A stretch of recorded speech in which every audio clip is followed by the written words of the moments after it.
I did not even play any music.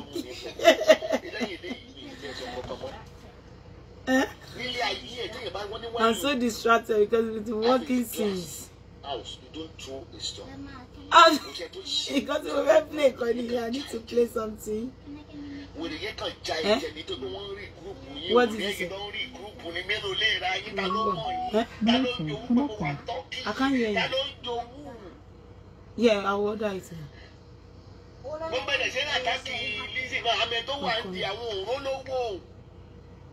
Táwọn náà fi lé wọn lé kán fi hàn àkúrí fọ́tò wọn old photo lákòókò ń wò náà láti yọ yìí náà a sì mọ situation tán wá ẹ mọ́ fi nù wá mọ̀ ọ́ jẹ́ bọ́tí ẹ bóyá kí ẹni tó ń ràn yín kó kúkú padà ẹni tó ẹni tí mo rò pa lè jọ tákù ta lè jọ múlẹ̀ ó náà ní tálántolo ọ̀rọ̀ wo ló bẹ lẹ́yìn yín kẹ́kẹ́ lẹ́rìí bíríkì lẹ́rìí sọ̀rọ̀ nìyẹn ó ta yé àwọn ọmọ rẹ̀ jẹ́ lẹ́yìn náà sẹ́yìn lọ́mọ mi ni ọwọ́ ayé mi ìjọba ló kàn yín.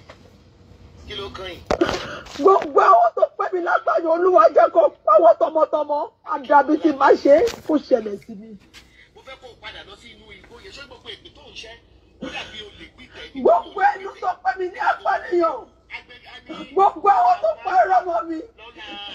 Olúwa.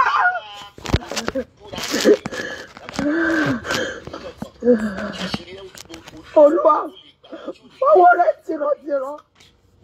Báwo rẹ̀ tẹ̀mítẹ̀mí tó bá jẹ́ mòrò lọ́kàn láti pa ọmọ ènìyàn láti pa ọmọ lọ́mọ Olúwa pa mí rẹ̀ tìrọ̀tìrọ̀ láì jẹ́ bẹ́ẹ̀ gbogbo àwọn tó sọ wẹ́lẹ̀ sí mi gbogbo ohun tó sọ wẹ́lẹ̀ sí mi Ọlọ́run pa wọ́n rẹ̀ tìrọ̀tìrọ̀ ní orúkọ Bàbá ní orúkọ Ọmọ ní orúkọ Ẹ̀mí Mímọ́ Olúwa Ọlọ́run ọba àwọn ọba gbogbo àwọn tó parọ́ mọ́ mi.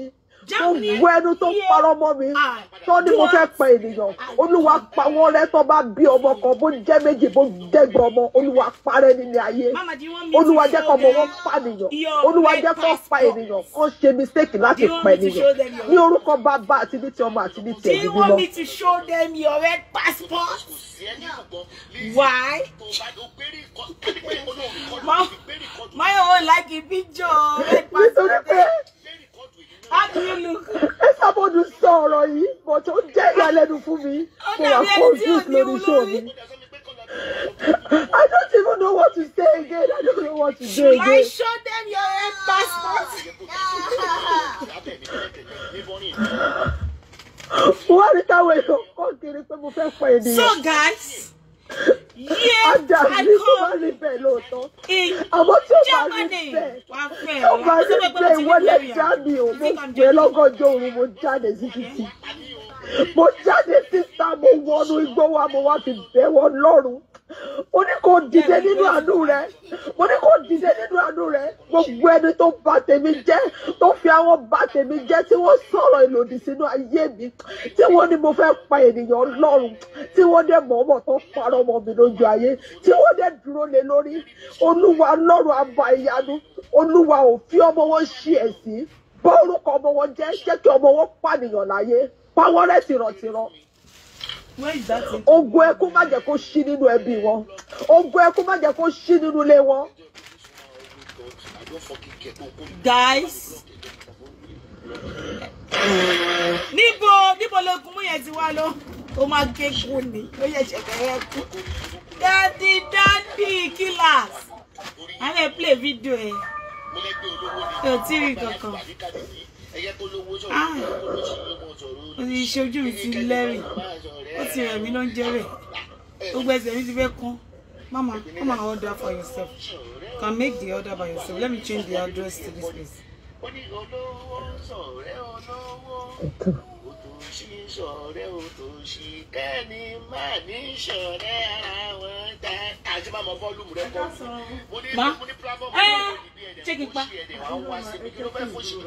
Checking pa video. Ah, oh God. Kini kin ko wa. Mo wa pa.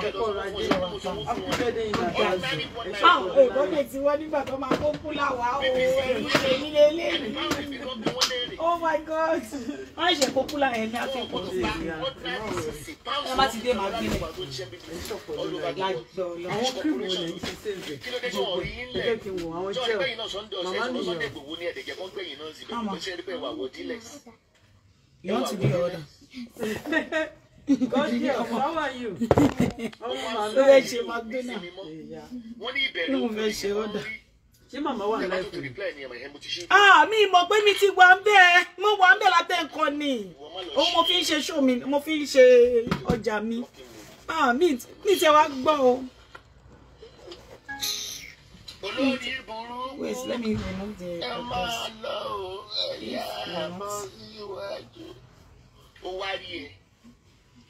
Kí lélẹ̀ ìlú àǹtí? Kíní nìyẹn. Mo ń bọ̀. Because èmi kò láṣìírí.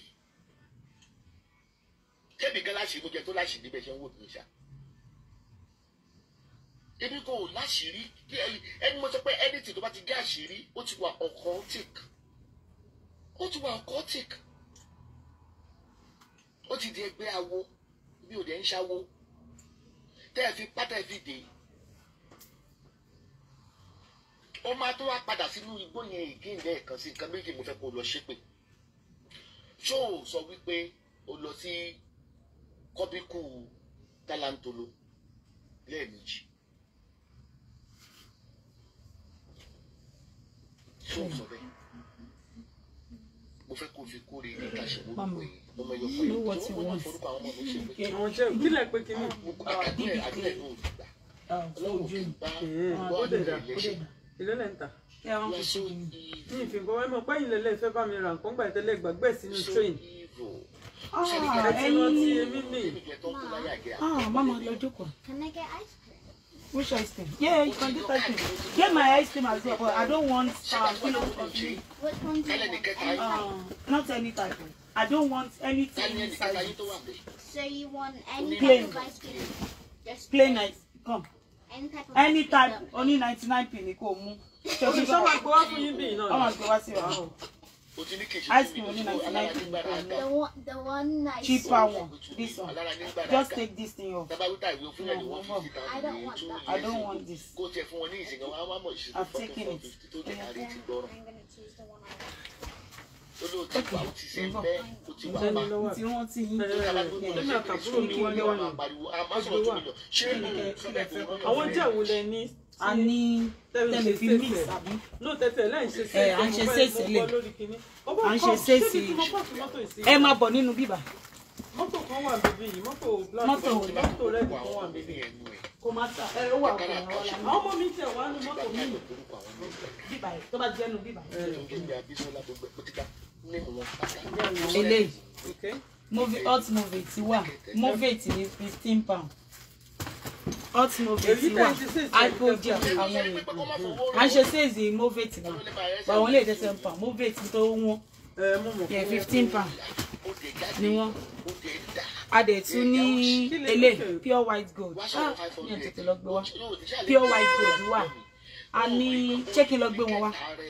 No, ẹ ṣáwọn jẹ́ ìtẹ́ ní ẹ kò sí mi. Ó pọ̀ gan. Ẹ jẹ́ kí n wò wọ́n. Mama. Ó lè vindicate mi àti lazy.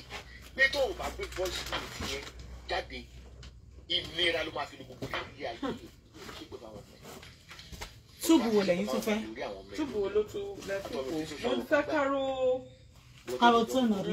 Carlton. Ṣé ìṣe ṣe ìsìn? £18. From £20 ó di 18. Mélòó? 6 ló máa ń wà nínú ẹ̀. Ilé àdúró ló wà. Ó ló fẹ́ lọ sí kóòtù bí àdírẹ́sì jáde. Sọ pé Ìjẹ̀ṣà ní èmi èrè. Abẹ́rẹ́ ṣe máa ń pè rẹ̀ Ìjẹ̀ṣà ní èrè. Tó o bá láyà, àdírẹ́sì tèmi wà ń ta. I live in number 80 Eastern Grove. Tí máa ní lẹ́tà àwọn ọmọ mi máa ṣe kámẹ́rà gbogbo ẹ̀ wọ́n ń já fún mi. Wọ́n mi lébi. A máa sọ fún yàn 150. Tí wọ́n fọ́ọ̀sẹ̀ fún yàn ni, ṣáwa ló fún ni. Tẹ̀bí ọmọ oní kánsà yẹn, tí mo fẹ́ fi spáìtì àwọn èèyàn tó ṣe fún nígbà yẹn. Ọmọ tí Àbíkẹ́ kó wú ẹ̀jẹ̀ yẹn tí ó kú kí lórúkọ àdírẹ́sì yẹn. Tí ó ṣe fídíò Àbíkẹ́, ó ṣe sáré tí ó kó jẹ, ó pa òun. Ló ń pariwo fún un ní 150. Kí ló kàn wá? Ṣé òun ṣiṣẹ́ gan-an ni? Gbọ́dọ̀ tí ní $500 yẹn gan ìyẹn gan yẹ kí bí mo ṣe sọ fáwọn èèyàn tó ń tòwọ́ ẹni jáde ó yẹ kó bí sọ nílé adúró òun gbogbo adúró sọ $500 kókó lọ́ba yé èèyàn jẹ. o ò ṣiṣẹ́ rí torí pé ò fẹ́ ṣiṣẹ́ o mọ́mọ́ o pa wọ́n jọ bí asín ṣẹ́nìkan lè wọ̀ bímọ fún ni àbí wọ̀ kọ́ ló fẹ́ nu ara ẹ̀ sọ pé first born ẹ bàbá ẹ̀ ló rẹ́pù ẹ̀ ní Nàìjíríà ìrírí ọ̀rẹ́ ẹ̀bùkì jèsè náà sọ adé ọmọ táyé bá wa kọ́ ti gbé kiri tó bá máa wíwà ní olóko sẹ́kọ̀ọ́ ájọkọ tó gbẹ̀ lẹ́yìn ọmọ mẹ́rin bàbá mẹ́rin ìrírí mi wọ́n dákẹ́ fún wọ gbogbo èpè tó ṣẹ́ àti tó ṣẹ́ nú aginjù àti tó ṣẹ́ lóru àti tó sunkún ipe wọn dẹ tó bá ní kó pààyàn ó dárúkọ ọmọ mi ó ní ọ̀tá wálé ó pa mí ó ní kíní kó pa mí àjàgbé tí bá sọ bẹ́ẹ̀ ọmọ ẹ̀ ló máa pẹ́ pátápátá ọmọ ẹ̀ ló máa pa dọ̀kásì ọmọ Adébísí tó pariwo wọ́n fẹ́ pa wọ́n fẹ́ pa àjàgbé tí bá mọ̀ tó àjàgbé tí bá mọ̀ nípa owó yẹn ọ̀tìgbàtọ̀ lú ẹ̀ jìbìtì ló sunkún wá olóòfẹ́ sọ fún mi kí mọ́ bá sọ síta àdàbí tí bá mọ̀ pé gbogbo ìgbẹ́ pátápátá látòrí àkọ́bí ẹ̀ títí dídé ìgbẹ́ yẹn wọ́n máa ṣàìsàn wọlé wọ́n máa ṣàìsàn jáde oníyẹ̀ ẹ̀yà láyé ẹ̀. ìyẹn ò tóbi lọ́jọ́ orí náà ìyẹn ò tóbi lọ́jọ́ orí bí ò làkọ́ bí ìyá ẹ̀.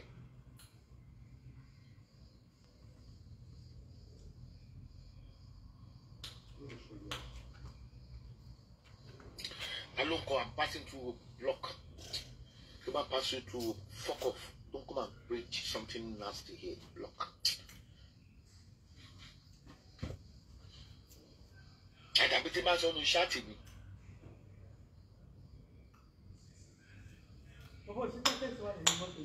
But there's a funny thing, but you don't know how Facebook works. So they are inconsistent. Carlos, you are blocked. Block.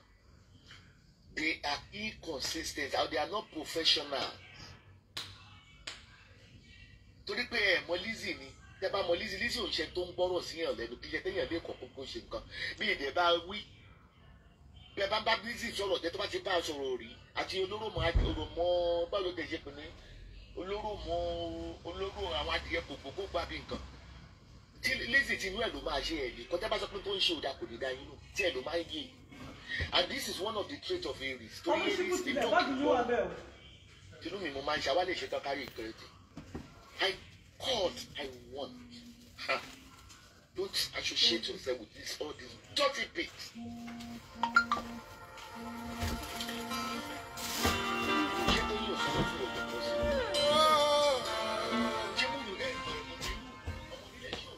No, I think he's somewhere there.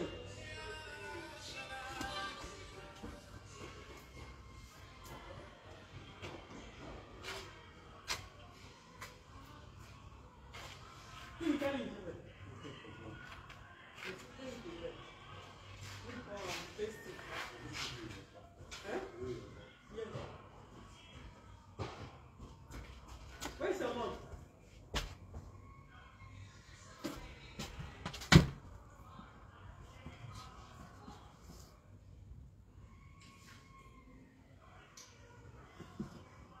Highlight news on Tinubu.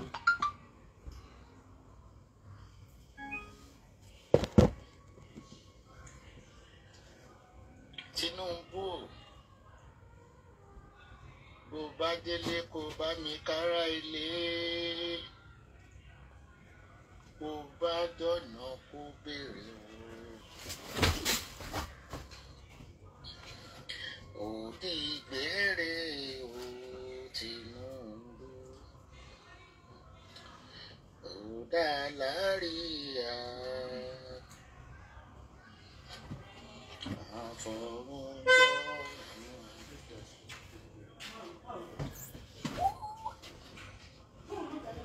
Ní nǹkan tí ẹ mọ̀ bóyá ẹ fẹ́ kí n máa pariwo fún un. Abba Kyari house market. Èmi ò wá mọ wáì tí gbogbo yín bú Abba Kyari. Ẹ rí i pé mi ò fi bẹ́ẹ̀ ṣe iṣẹ́ títí ní Abba Kyari. Mi ò rí ṣe iṣẹ́. The more reason tí mi ò fi ṣiṣẹ́ Abba Kyari lọ títí ni wípé ẹgẹ́ ń kí yín ẹ káàbọ̀.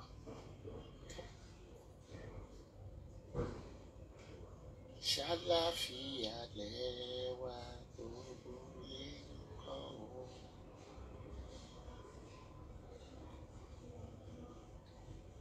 Ìṣọ̀lá Ọmọlọ́lá Jones.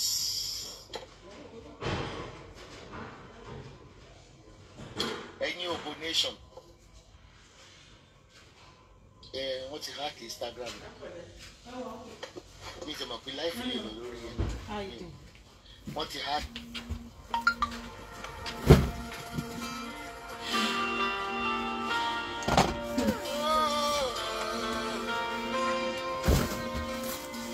Hello, mommy. Chewa. Ma check ẹ̀ nsìn. Chego.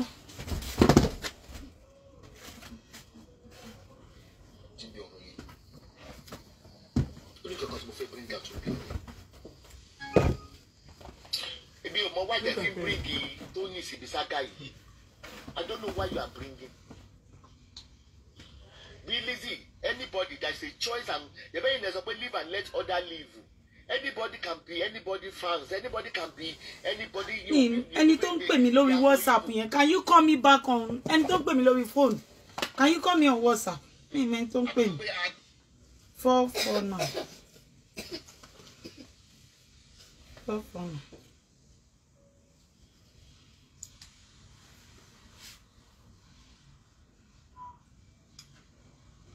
Tatu leléyìí torí Ọlọ́run.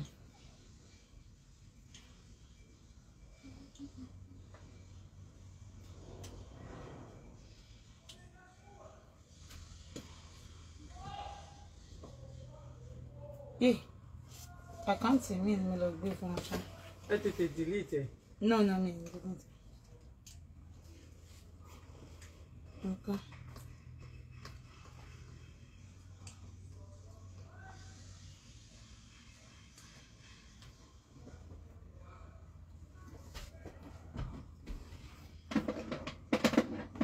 Sorry, Baba.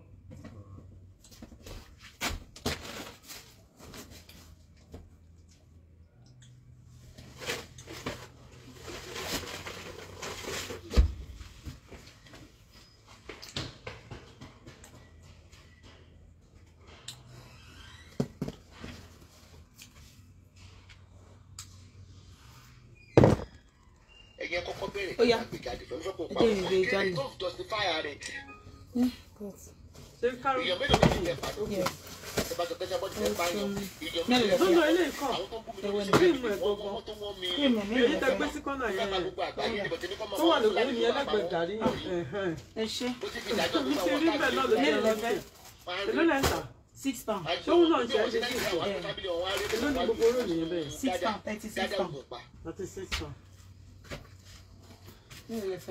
Ọmọ tó wá yí o ní fèsì ẹ fẹ́lẹ̀ aláṣẹ tí mo yẹn rí mo lò ń gbà fún bò ó ti máa ń gbóná ojú mi máa ń red wá tí nǹkan tó gbóná jù bá ti wà lójú mi kíní yẹn ni fẹ́ fún mi kíní. Mama come. I don't want you everywhere, okay? Má jẹ́ kí n kọ àwọn. So jẹ́ ìwo lẹ tó ń ṣe ṣe sí. Ẹlẹ́ mo ń ṣe ṣe ìdẹ́lẹ̀. Láti 15 pounds. Láti 15 pounds sí 10 pounds. Láti 20 pounds sí 15 pounds. Ẹ má fún mi níyẹn fún. Fair and white yẹn ló lẹ̀ ń tà. Èwo ni fair and white? Fashion fair èyí tó wà lókè yẹn. Ẹgbẹ́ fún lè gbọ́gbọ́ yẹn. Ẹlẹ́. No. Rapid white. Ẹlẹ́ pure white gold. 30 pounds. Láti 45 ó ní 30 pounds. Wow, ó wà sí òun wà òun ọ̀gàn. Èyí tí mo gbé bí ìtẹ́lẹ̀ fẹ́ fún mi ń sìn dà tí mo kọ́kọ́ gbé kẹ tó bá mi wò kí ní. Òun náà lè àwọn ọmọ yìí. Òun kọ́ òun lè gbé fún mi. BB Clear lélẹ́yìn 60 pounds ni 60 pounds face cream ni. Ṣó dáa ni. Ó dáa gan. Òun máa ń lò. Ọmú nílé. Ẹ̀ẹ́dì ẹ̀ lónìí. Tí ìlú wọn bá mi Ẹ rà. lò. Ó dáa gan. BB Clear dáa gan. Yẹ́ẹ̀. Ó máa clear ní ìlú. Òun wọ̀n Oyin tẹ́lẹ̀ ó ilé lọ sí wọn. ìpínlẹ̀ kìíní yẹn tẹ́ gbàgbé yẹn ẹ̀ bá mi Ṣùgbọ́n báyìí ni. Ṣé mo pẹ́ Kìíní lẹ́yìn ni. tí mo gbà yẹn? ẹ̀kọ̀ọ̀kan báyìí wọ́n nìkan ló dẹ̀ pé mo Ẹ̀ẹ́dẹ̀ wá ní mo ṣe máa fún ní mi mo pálẹ̀. ẹgbà palẹ̀ mi. Níbo ló ti bá yín rà náà Nàìjà? Èkó ni. Èkó ni. Màá ní kó lọ bá mi rò. Kọ́ sẹ́wọ̀n ní kí ní ìdàdá gbà yẹn. Ó dáa Can gan. you take the picture? Very nice. Ele wọ́n do. Ẹ mọ̀ pé lè máa ṣe gan from 45 pounds ní pàtó. Ó ti di 30 pounds. Tó ń lọ lè gbé fóònù lé lórí yẹn. Ó ti di 35 pounds. Ẹ lè tán fún mi ní 30. No, kò ṣe é tà. Ọ́ìlì wo lẹ́yìn Òun ò ṣe é tà. ìṣèjì? Gbogbo oil every now. Mo kọ́ síta. Ìwé ilé ìsìn láti 35 mo yọ 5 pounds kó lọ ó di 30 pounds. Eléyìí nǹkan. Àwọn ilé perfect one ó di 25 pounds láti 30 pounds ó di 25 pounds. Ẹ ní jẹ́ omi ìyàtọ̀ sí mẹ́tẹ̀ẹ̀ta ìtẹ̀ ìṣe ṣèṣẹ̀ sí 10 pounds. Mo ti kó wọn wá mí ọkùnrin ló máa bá mi wọ ọbẹ̀ yẹn. Kò dẹ̀ sí ní. Pẹ̀sẹ̀ ọkùnrin ní ilé epo. Káwọ́ white syrup ó ti di 4 pounds 50. Ẹ jẹ́ kí n.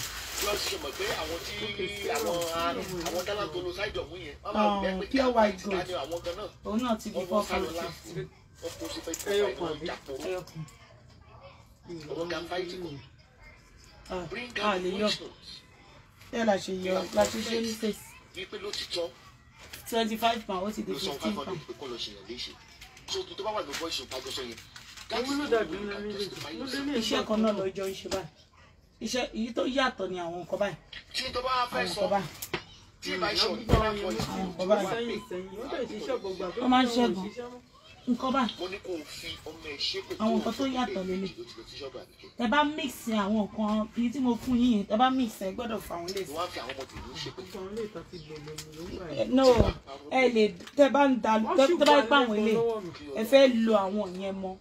Ẹ gbọ́dọ̀ fi lè sí lè ní anti-reaction.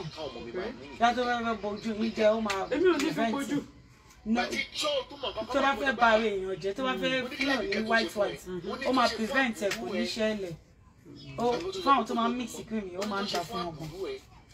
Eléyìí ó ti wá lágbára ju gbogbo wọn lọ. Mo bẹ́ẹ̀ mi ò bẹ́ẹ̀ bọ́ tàtà ṣe. Ìyẹn ti ẹ̀ dàgbé ló lẹ́ ń tà yẹn. 35 pounds. Ó ti bọ́ sí 30 pounds. Ẹ ló mọ́ mi. Ẹ bá mi gbé tàtà ṣe yẹn. Ẹ fún mi níyẹn. Ẹ máa bọ̀ lórí WhatsApp. Tàtà ṣe yẹn mo mọ̀ kó dáa. Ẹ láìkẹ̀. Ó ń ṣiṣẹ́ gan-an àti lotion náà. Láti wá sọ di àtọ́bá ní nọ́kù problem. Ó ti gbóná jù fún èmi. Ó máa tún ṣiṣẹ́ fún nọ́kù àti ìṣàn. Bá wọn rọ sínú pé kó wọn gbé jáde lọ. Wọ́n bá ti tọwọ́ bomi kan lò. Wọ́n ti tọwọ́ bomi kan lò. Àwọn aníra nọ́kù wọn ní nìkan nọ́kù problem. Àwọn tàtà máa ń kọ́ ọ̀gbọ̀n ní ẹgbẹ́ tí. Òun ni kẹ́ máa fi ṣe àǹkùrì yìí. Ilé mi sì bíbí cleanse òun ló fi ṣe àǹkùrì yìí. Mi ní àǹkùrì station. So àwọn jẹ́ òtẹ́ ní for sale tó wà lọ́wọ́ yín náà. Yes, ó wà nínú ibẹ̀ yẹn. No, only 10 pounds báwo. Àwọn oníṣẹ́ 10 pounds lè ti rí mi. Àwọn hypogel combat epidem. Ṣé kí n lọ kọ́ wọn? 10 pounds. Àwọn náà wà lára àwọn 10 pounds. Ṣé ó wà lọ́dọ̀ yín? Ó wà. Ẹ fún mi fọ̀bàtì. Mélòó lẹ fẹ́? Fọ̀bàtì. Owó ní fọ̀bàtì náà. Ẹ mọ̀ náà. Skinny ni mo fẹ́. 15 pounds. Skinny ni mo fẹ́. 15 Ẹ pounds. fún mi skinny ẹyọ kan. Àti kí tì mí? Skinny ẹyọ kan. Ẹ fún mi skinny. Skinny ni mo fẹ́ mo fẹ́ fọ̀bàtì. Àti kí tì mí? Kí ni mo fẹ́ rà o? Nínú àwọn jẹ́ òyìn èwo lẹ fi òkú wà òkú. No, ọṣẹ làwọn eléyìí. Ọṣẹ ẹ mọ rapid white. A ní fúra sọ̀pù náà. Eléyìí náà dẹ̀ dà. Ẹni sọ. Mama. Wọ́n ti pẹ́ wù mí.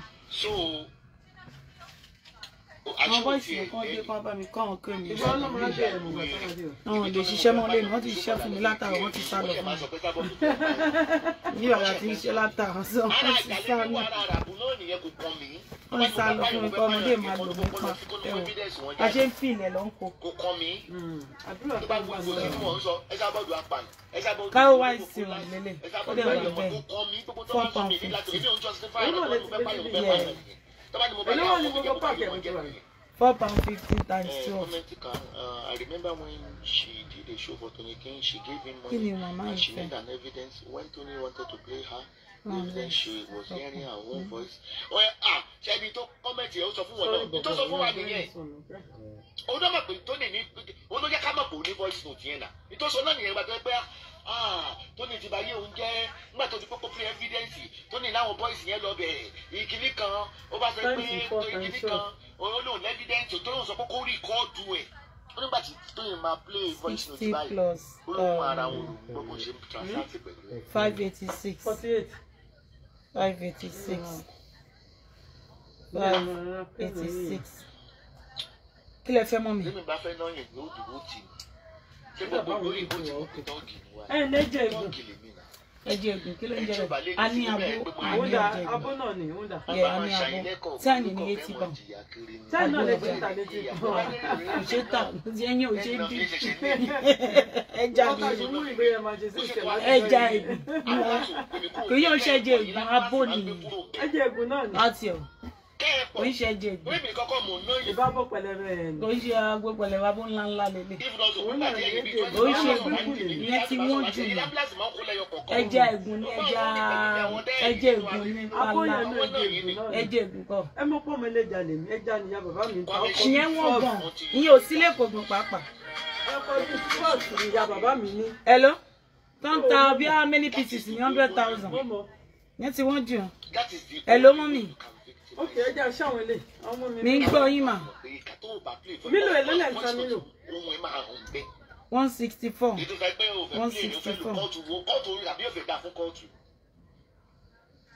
ní ìmọ̀ nǹkan tẹ̀ calculate mọ̀ bọ́t 164 164 no mo ń bọ̀ 164. ẹ̀mí èṣù tó wà nínú ẹ̀yẹn kọ́ lè mọ́ ni voice note yẹn àbíkẹ́ hàn nínú tọ̀dọ̀ mi mo dẹ̀ mọ̀ pé wà nínú owó tiẹ̀. káti kí lẹ pẹ̀lẹ́ iná. nítorí pé gbogbo wa ṣe ṣáàtò ní kalamari rí àmọ̀ kó bó àwọn ẹrú fún ní mọ́tíkà. 36 6 pound 105. kò sí voice note tí mi ò ní mi ò mú 105. voice note lè dọ̀dún márùn-ún kì í. mọ́mì kí lẹ fẹ́ mọ́mì. mọ́mì tó wà lórí fóònù. kí lẹ sọ pé ẹ fẹ́ wà. ìwọ tó ní lọ́wọ́ ó gbọ́dọ̀ bí rẹ̀ ìgbẹ́ kan àníjọ wò tán. yẹ. tó bá dẹ̀ ti dárúkọ àwọn ọmọ mi wàá mọ̀ pé gbogbo àwọn ọmọ ẹ pátá máa láìní wọn hàn wọn yọ̀ọ̀nù gan jẹ́ ń bẹ̀.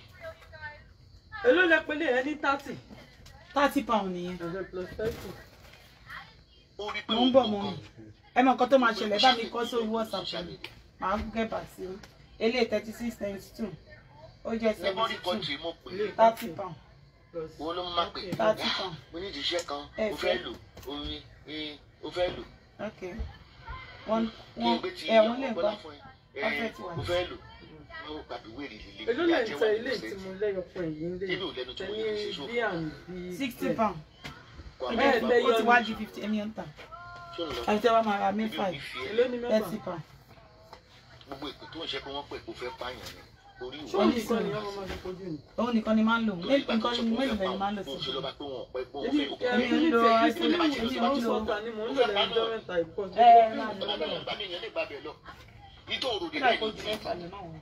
ẹni tó ń rìn ókè òun sọ pé Lizzy sọ báyìí ó tẹ̀ tó rí irọ́ kan tó pa ó ní èmi pé ẹ̀ wípé mi ò fẹ́ kú tó yìn mọ́ o wọ́n ní kó lọ máa ṣe o ọmọ yóò jẹ kó gbé ẹ lọ sórí ìta mẹ́ta kó díẹ̀ mọ́lẹ̀ kó sọ òkú pa nígbà tí ó sọ̀rọ̀ tó yẹ. akọ tó ti ń ṣe lẹ́nu ọjọ́ mẹ́ta yìí. ọmọ tí ò ní nǹkan kan tó ń ṣe. olóòórùn wa never shop.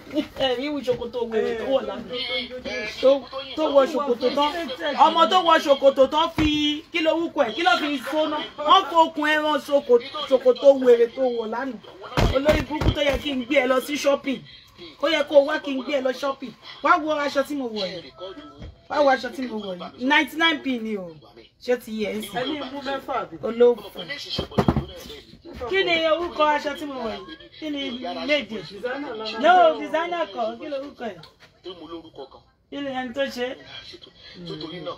bó ṣe rí nìyẹn ẹ nípa tó yìn tó wà nù ní ẹ ṣó wíìgì ni. mo tún jókòó mo yìí fi ọ̀rọ̀. kí ni orúkọ ṣòkòtò mi ẹni táyé ẹ ti bàjẹ́ ọmọ táyé ò make sense ẹ mọ̀ pé 99p máa ń pè é ó bí mi pé 99p mo fẹ́ tà ní mẹ́wàá yín kó padà ẹ̀yin lẹ́ni pálí He was Tí máa gbẹ́rù mi. Ẹ máa gbẹ́rù yín lọ. He was Kí ló máa ń ṣe kíní tí wọ́n bá ti yọ́ báyìí kò ṣe é wọlé mọ́? Ọ̀n ṣe kékeré máa yọ nìyí. So òun nìkan ni máa máa lò bẹ́ẹ̀ yẹn. Òun nìkan máa ń lò. Ẹ wá lè máa fi kíní a bá yẹn sí máa i. sọ. Kí n ti fẹ́ lọ bá yín mú wá. Ẹ bá mi lọ mú ẹ̀jẹ̀. Má gbàgbé sí ní. Skinny. Ó ti Ìyá ẹ̀wọ̀n àti fún sí ní ìlàkọ̀ lágbára tó tó ṣiṣẹ́ òun pamọ́ sí wọn lọ́wọ́. kíni. Ẹ̀yin lẹ lọ wá ní ọjà Oṣòdì. Ẹ̀yin gẹ́gẹ́ lọ wá o. Olúwa ṣe o. Ẹ̀yin lọ wá ẹ̀yin lẹ tí kò lẹ́nu. Hallelujah. Báwo ló fi máa ń ṣépè lọ́la Kàábà, lọ́la Tẹ̀síbíyù, lọ́la Ẹ wá wo indefinite. lọ́la kíní, ó dẹ̀ kó 25. Ó ṣe bá lọ máa wà ní owó náà lánàá. Báwo lè ṣe mọ̀? Ti fọ́ máa wọ̀n lélẹ̀. Ti fọ́ máa wọ̀n yìí tí mo gbé wá. Ti ní wọ̀n lélẹ̀. I'm so happy. Mo wá fi wọn kù amẹ́ ni. Mi lè fi wọn Bukky Jesse. Ó ti yé yín. Mi lè fi wọn Òkété. Bọ̀ mo wá fi wọn kù amẹ́. Pé ìyá ẹ máa wá bá ẹ nílùú ẹ. Ọlọ́run ìrìn àjò wà ẹsẹ̀. Indefinite lélẹ̀ yóò lè ṣe paríparí ni. In the next 1 year, máa gba red passport. Ṣé ti yẹ sìn? Ayé ìyá ẹ̀ ò ní yẹ. Ayé ìyá ẹ̀. Hey! Níbo ni mo ti order ẹ̀? Where is the phone? Àbí kò sanwó pay now? Kò máa pay. Did you buy anything for me? O ti sanwó. Okay. What is there? What do you order for? Happy me. Kí ló wá san? O sanwó ni. O ra kọ́kọ́ fún mi. Ẹ̀mí ń bọ̀ jẹ́ n sáré pay fún ọmọ You mi. can get your own things. What like what should I get? I didn't know what you would like. And you know you have those circles before you like it. The same thing you Mao want to shipping. lọ́wọ́lọ́wọ́. Listen. Anything tó bá ti pè ní public front. Customize it. Customize. Unless ẹ máa register for charity. Customize. You can also take Mao your Unless shipping ẹni with. máa register for charity. Then the Customize. person is in the control of the account. You need láti customize. I mean, fair That is the minus. person's problem. Because ẹlòmíì ṣe charity as a full-time job. Ṣó You are yẹ paid for it. tó yìí jẹ́ kí n sọ iye Check ìyàtọ̀ ẹni tó register as a charity. Me too, I'm tired. Ẹ tó register as a charity tó fowó ara ẹ̀ register as a charity. Owó tó bá donate fún ẹ tó bá gbé wá inú àkáǹtì charity ló máa lọ and they will not use all the money for the public analysis. Yeah, wọ́n máa gbé wá fún sìn. Hey, I don't know my order. Ṣùgbọ́n nígbà tó máa sọ pé wọ́n fẹ́ mọ Ṣé ká ẹ̀yin náà fẹ́ wọ́n? Ẹ bá ti ṣe papọ̀. Náà ibẹ̀ yẹn ni. Ẹ bá ti Nǹkan kan ṣe jáde gangan ni McDonald ló fẹ́. Dadi. Donuts Ẹ làwọn jẹ́ èèyàn fún jẹ́ dadi ní tí. It's like to gang up Dadi. with Bukola Jesse. Nigeria Ẹni late. tó When the first time when I named you about Àbọ̀wọ́ mi ni second born mi. Wọ́n ṣe kí ni ìjẹ lágbára Ọlọ́run. ẹ wá fi iṣẹ́ ọwọ́ yín hàn gedegbe báyìí. Ìwà yín lè wá fi hàn gedegbe báyìí. Kí ẹ̀ ti fi wá yín hàn báyìí. A lè sweep owó Gabriel under the carpet. We cannot. Because you, Eli, Bukola Jesse, you are so quick to come out for people. Bukola wo náà ṣiṣẹ́ ṣádáre àbí òṣè. Ẹni sọ pé owó charity ọmọ yẹn kó lọ. Òun náà sọ pé òun bẹ̀rẹ̀ charity òun lọ́yìn ọdún náà. Ìní òun náà ti bẹ̀rẹ̀ charity òun lọ́dún náà. A ní sweep ẹ̀ this is a public case. Nítorí bá wẹ̀ ní kò rántí. Kò sẹ́ni tó lè kó láyà jẹ. Ó máa ṣí ń sìn ni pé ó máa ṣí Kò sẹ́ni tó lè kó láyà jẹ. Àbújú màá fẹ́ sọ pé. £30, 30 plus 30, that is 60. We are still asking. 70, 80, Nípa tí ọ̀rọ̀ 90. Gabriel yẹn blogger mi yọ on the board because mi ò fẹ́ kí àwọn kankan wà lórí blog mi nítorí iṣẹ́ ti máa ṣe àwọn àwọn bloggers. Àwọn bloggers wọ́n máa ń ṣe kíni wọ́n máa ń copy èmi fẹ́ kí orúkọ wọn kó ṣe kíní sómi ò ní ṣe ti ẹ má ṣiṣẹ́ ti Kwame lórí blog mi. Tóyè Adégbìtẹ̀ bring out a picture with Gabriel. Ó wà lórí láti ọkọ̀ bẹ́ẹ̀ sọ̀rọ̀ ló wà lórí kíní. Wàá laminate picture yẹn pẹ̀lú wàjọ́ ìfọ́tò yẹn pẹ̀lú ẹni pé mi ò kò dì í mú Olúbùkọ́lá Jesse torí Adégbìtì àti Gabriel mo fẹ́ kó kọ ẹsẹ̀ kó ṣe kó 70, 80, 90 plus 90 nǹkan. mo fẹ́ kí wọ́n kó gbogbo ẹsẹ̀ wọ́n ṣe kó owó jẹ statement of account yẹn ló kó ní ọ̀dọ̀ MHA kó wà lórí platform ẹ̀ we will now be visiting the case. Tàlàjà yín pàkúrú mọ́ tàlọ́pọ̀lọ́ yín dẹ̀rù bá o ẹwà wọn ṣàkìtà ṣe bí ọ̀rá o àwọn egungun wọn ṣe bí ẹran àwọn ìyọ̀wọ́ aláàbò àbíbí olówó. Mo sọ pé ọkọ̀ ọgbọ́n yìí Adégbìtì ọkọ̀ ṣàkíyà àgbàdo máa ń gba mọ́tò lórí ẹ̀sùn. Ashley wà sẹtẹríà wà mélòó ni kì í bá ẹrí ìyá kan ìyá yẹn bí mi nínú gan wọn ò pé ọtá wa ń gbé lórí ọ̀sẹ̀ àwọn oníròkù àgbọ̀ ọ̀lọ́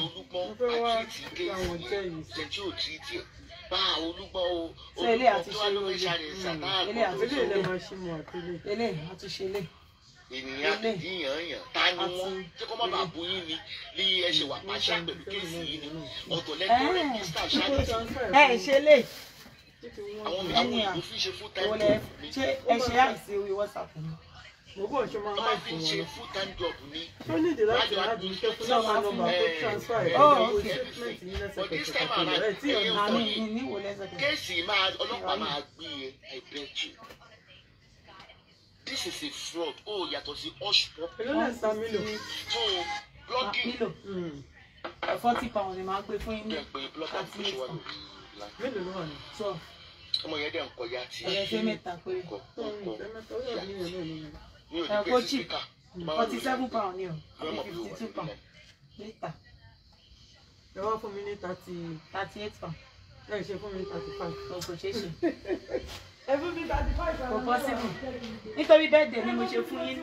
Mo mọ̀ yọ kú omi láíláí. Mọ́mì, kí lẹ fẹ́? Má máa gbé Milo wá bẹ́ẹ̀. Dìde kó gbé Milo. No, it's 12. Mọ́mì, kí lẹ sọ pé ẹ fẹ́? 168. Àbí 168 minus 107. Ó kù £61. Ó yẹ jẹ́ kó transfer owó yẹn àná mẹ́wàá.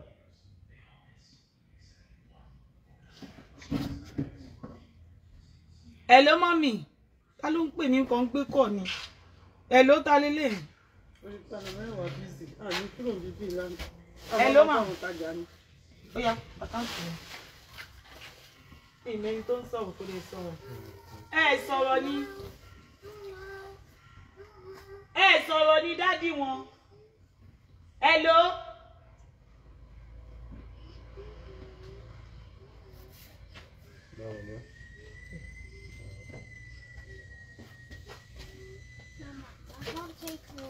You can't carry it. Fẹ́ wá Milo money. Màmá ti ṣe tán. Ó ti o. Ẹ̀yin báwo? Dá tó yẹ pé mo lọ jí. Màá bá yín jà bí.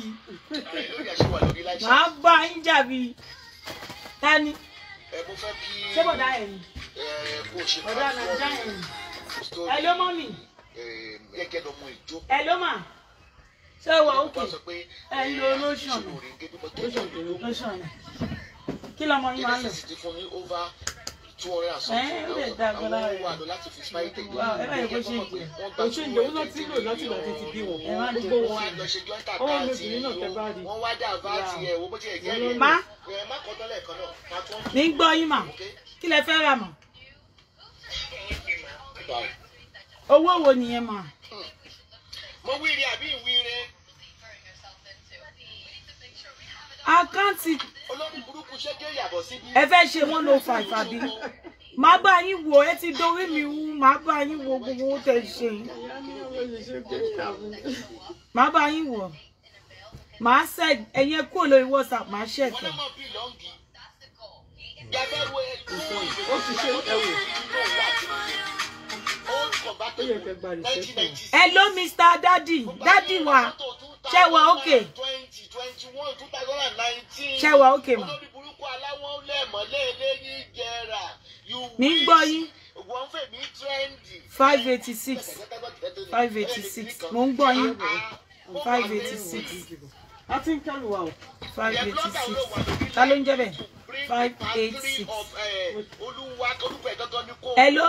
Olúṣọlá Oyèwọlé Ràpátá. Ní ìmọ̀ tó ń jẹ́ bẹ́ẹ̀. Bó ṣe rẹ́pù àwọn ènìyàn. 586.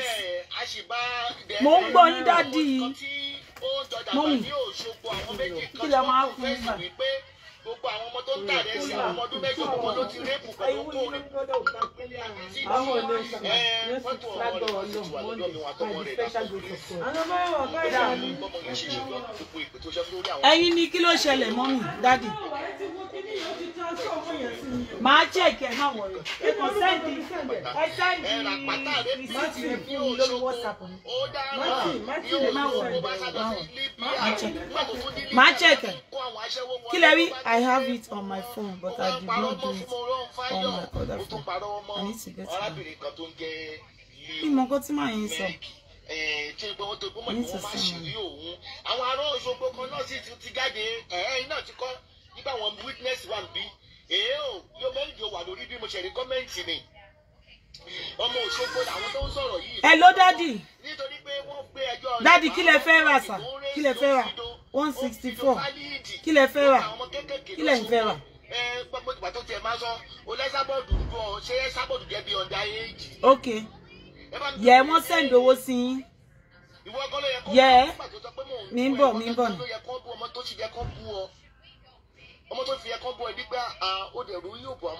Ẹ wò mo ti san owó yín fún yín. Ṣebí owó tí wọ́n san ní 300 and something. Ẹ jẹ́ fún yín ní receipt ẹ̀ kẹ́ lọ máa fún yín ní tracking number ńsìn. Ẹ lè lọ track ẹ̀. Máa fún yín ní receipt ẹ̀ gbé fún wọn ní bank. Pé kí ló dé tó wò wọnú àkáǹtì yín. Máa fún yín lákáǹtì tí mọ́mì yín fún mi. Adams Korede Chetiri. Màá dẹ̀ tí wá fún yín ní receipt. Ẹ ní sùúrù ẹ ní láti ẹ má worry ara yín. Màá fún yín ní receipt. Ẹ fún wọn ní receipt yẹn ní bank.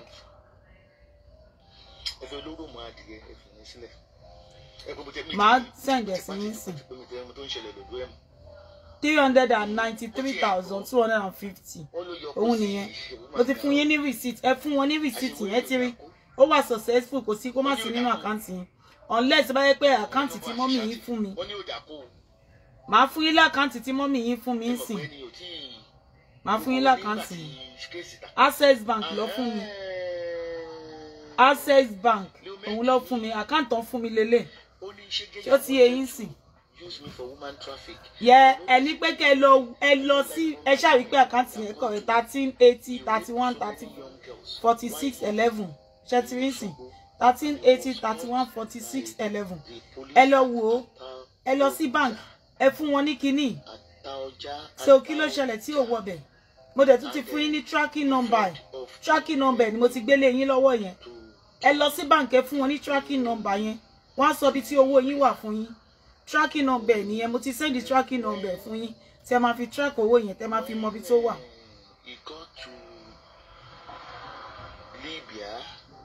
Ẹ lọ sí Access Bank ń ṣorí burúkú láti jọjọ ẹ̀ wọ́n ń ṣe wèrè ẹ lọ sí Access Bank yẹ ẹ sọ fún wọn ẹ fi tracking daddy ẹ fi tracking number yẹn pé wo epidem fi mí sílẹ̀ mo ti bá yín post ọjà yín.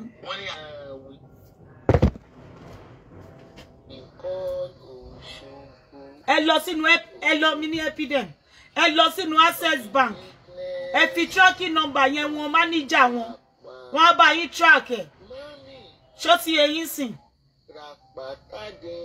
because tó máa fi dídà mi ó máa take me inside kí tó ṣe gbogbo kinní yẹn tí bá pé Access Bank ń sìn owó yín wà nínú àkáǹtì yín ẹ fún wọn ní tracking number yẹn mo ti fún yín ní tracking number yẹn sórí pé kẹ́ bá lè mọ̀ yí pé mo san owó yín ni mo ṣe fún yín tracking number ẹ máa rí ibi tí owó yín wọ̀ lọ́nsìn ṣó ti eyín sà mi ní tún owó yẹn san because ó ti wà successfully tí ó bá wà successfully ni màá tún san But ó ti wà successfully. I will send you the picture. Then Taiwo Idowu said, Mama, I want to show. Ah! Ẹ jẹ́ a ṣe show. Bísí wá ṣe show látàwọn. Ràpátá olórí burúkú ọmọ ni. Ṣé ìwà okay, mommy? Yeah. Good afternoon. These units, who I can get in contact? Yeah, like a photography studio. See, Kevin. Yeah, it's Kevin. Oh, okay, cool. Yeah.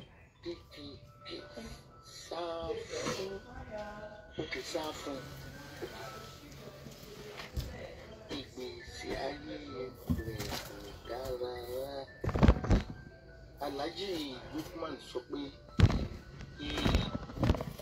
ó máa ń rí ọmọ rẹ̀ lóbìnrin.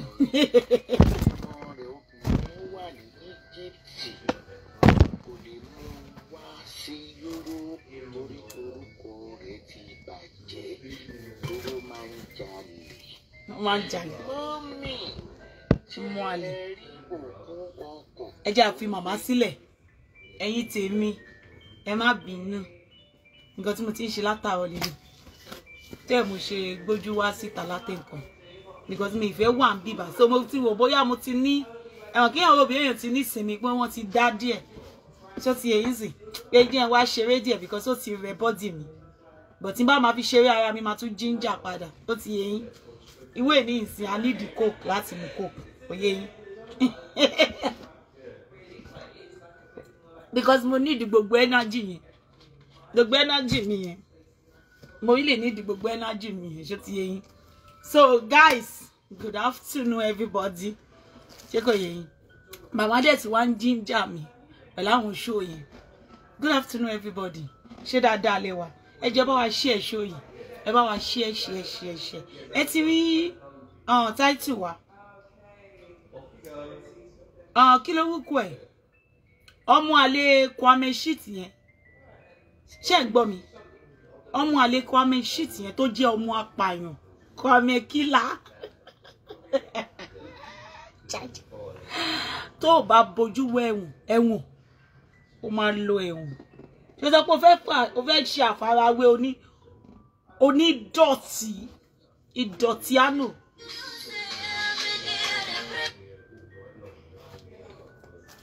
Onídọ̀tí ìdọ̀tí àná. Onídọ̀tí. Ó rí wá aṣọ òṣì tó wọ̀ wá sórí social media lánàá. Ó bá ṣe yẹn ṣe rí. Ṣé bó ṣe yẹ ká ṣọ rí nìyí? Báwo ṣòkòtò? Àwọn bí ṣòkòtò ṣe yẹ kó rí. Ṣé ti bí ṣòkòtò yìí? Wọn ò kí ń fokùn sí ṣòkòtò. Ó wá wọ ṣòkòtò bí ó wá mú okùn àwọn ẹlẹ́mu ó wá fi so. Tó ti àwọn ṣòkòtò tó máa ń wọ̀. Have you seen that? Ó ti rí wọn. Tó ti rí ṣòkòtò lélẹ̀ tá wọ̀ sídìí yẹn o. Tá a so lókùn. A lọ mú okùn ẹja. Ó wá lọ mú okùn ẹja. Ó wá fi so okùn àwọn tó ń tẹmu lọ́jà. Ó wá fi so ṣòkòtò. Ó wá ní owó ṣòkòtò láyé títí ẹ̀. Ó lákìsà ọmọ òfò. Ọmọ táyé ẹ̀ ti bàjẹ́. Ọmọ tí gbèsè ayé kò mú yes báyìí. Ọmọ bó ṣe máa ń wá láti pààyàn lórí Facebook yìí. Ọmọ bó ṣe máa ń wá láti pààyàn lórí social media. Ó ti rí gbèsè ayé ẹ̀ sìn. Jọ àwọn tó rò bí ó máa tẹ̀lé, àwọn tó rò bí ó máa tẹ̀lé ẹ, àwọn tó rò bí ó máa fún ẹ ní support, wo bí gbèsè ayé ẹ ṣe jẹ́. Wo bí gbèsè ayé ẹ ṣe jẹ́. Tó má ti ẹ̀rùn ìwà gan. Ṣé mo pé ìgbà mi máa ń wà, wọ́n máa ń yàn wá pé lọ ṣe survey, lọ ṣe surveyor àbí survey náà ni. Lọ ṣe survey. Kí ló ń ṣe má nìyí? Mo gbà ti calling yín o. Kí ló dé tẹ́ fẹ́ pè mí pa?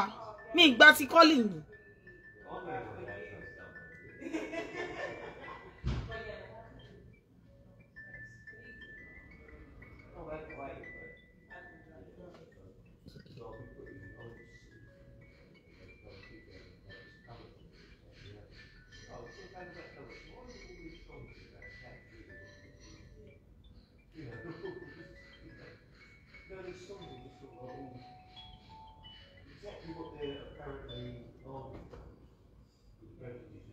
Are you tracking your food? Are you tracking it? Let me see. Yeah, now bowl. Oh, Moshe. When you want to track it and you go back again and track. They still prepare. Ah! Kilo say I want 2 o'clock. No, we have to cancel it. How can it be TV something? Enjoy what? Koshilo. It's not free. Why is it so late? It's gonna come in the next 1 hour. No.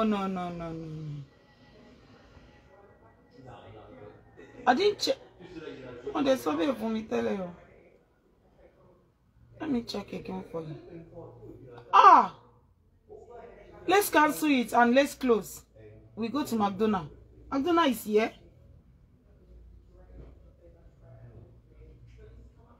Mama Onigbo. It's coming in the next 1 hour. Okay. You don't want to listen. Shego yeyi.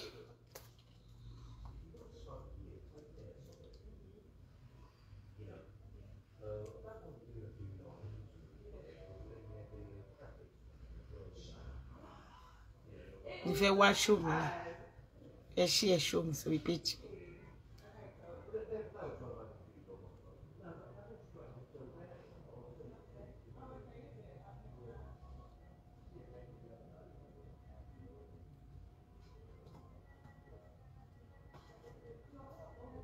Page wo ni mo Olúwa no. Ah, page náà.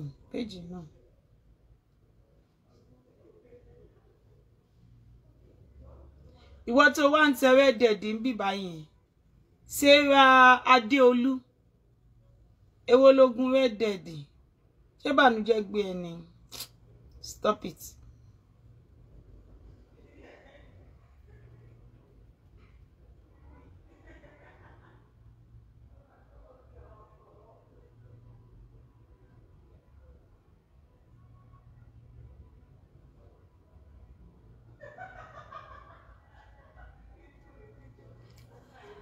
Yes, ẹ̀yin tèmi tó gbọ́ askijan ló wà kíní.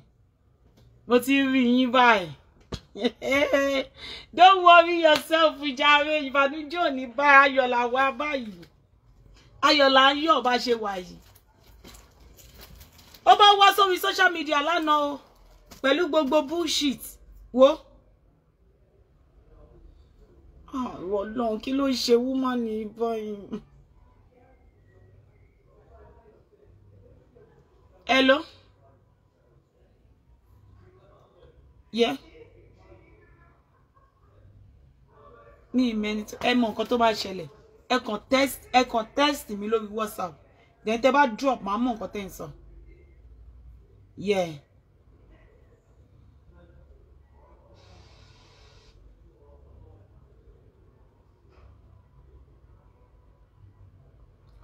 Oko bí.